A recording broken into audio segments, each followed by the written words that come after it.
Well, Downsview, good morning. Pastor Pete here in the beautiful backyard courtyard here at the church, where we will be joining to worship the King on Sunday morning, this coming Sunday, the 20th of June, on Father's Day at 10 a.m.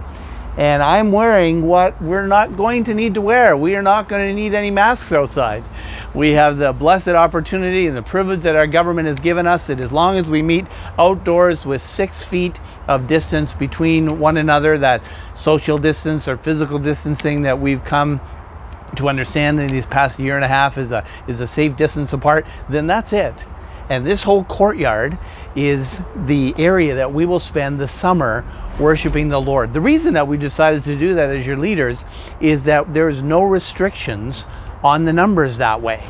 And so whether or not the numbers go up or down over the summer, whether phase 1 and phase 2 and phase 3 are delayed or even backed off, who knows what's going to happen. It certainly seems like things are just rocking and tracking in the right direction, aren't they? But the reality is, we said if we went outside, then we know we're stable throughout the summer. Nothing needs to change. And so again, want to encourage you to come. This is just a blessed opportunity that the Lord has given us here. I didn't realize 4 years ago when Pam and I moved here that a parking lot and an outdoor space was going to be such a luxury in the city of Toronto. But as you probably know better than I, that church upon church is saying, wow, you've got an outdoor space and you've got a parking lot, you're able to meet outside.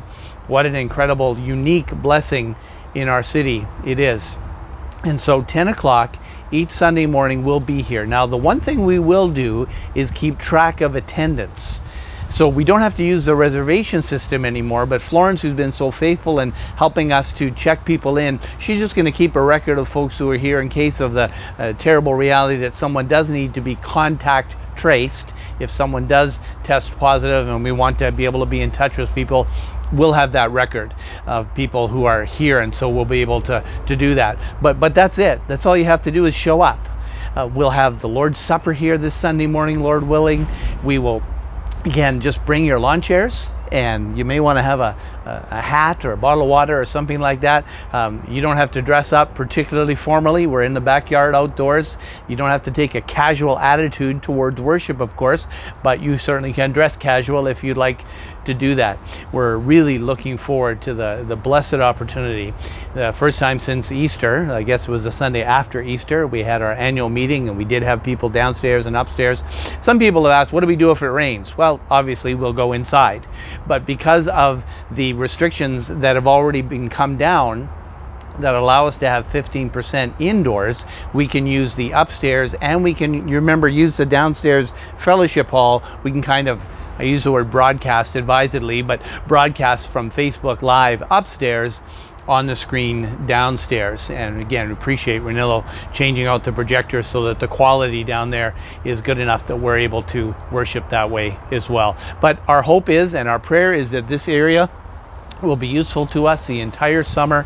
We'll be outside, again, 10 o'clock every Sunday morning. We really want to encourage you to get yourself vaccinated.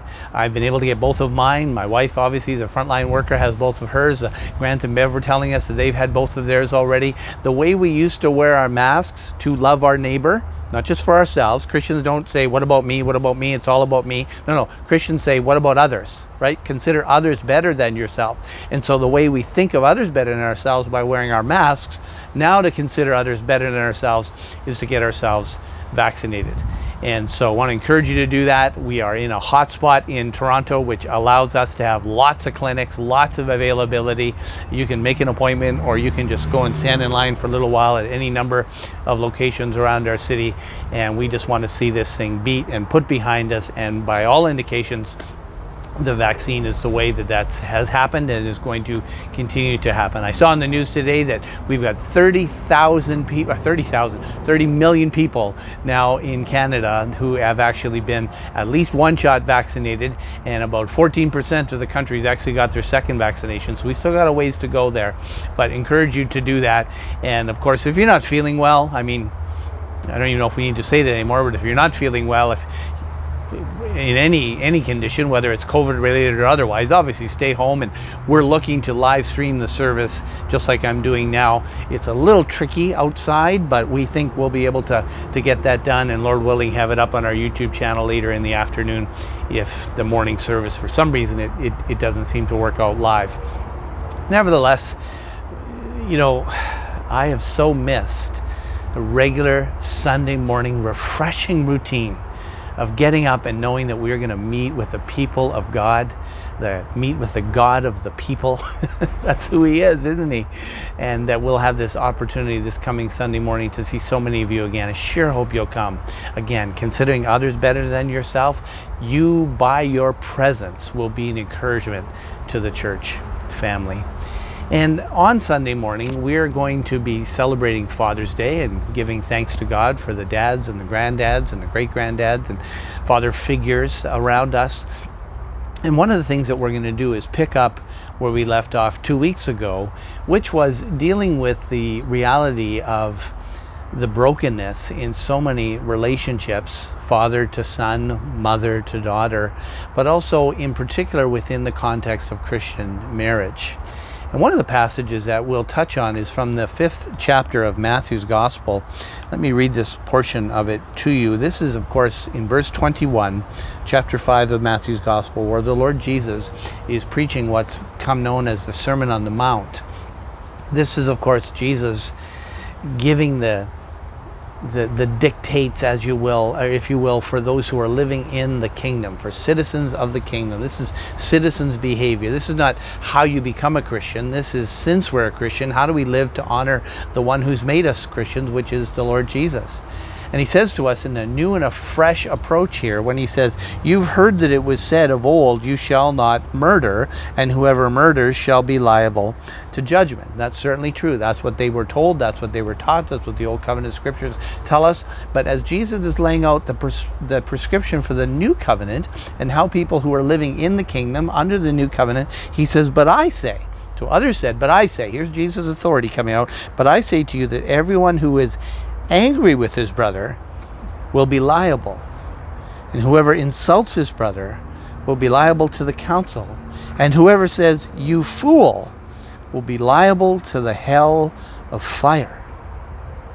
Jesus takes the use of our tongues eternally significantly important. It's of eternal significance, isn't it? That's the level of importance that it was.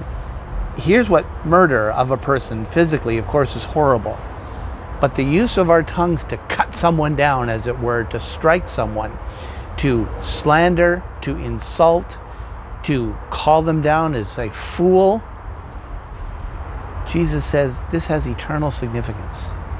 And one of the things we need to prepare ourselves to worship in light of on Sunday morning is how seriously Jesus takes sin, and in particular the sins of the tongue, and how by His grace we can be reconciled by recognizing just how serious it is.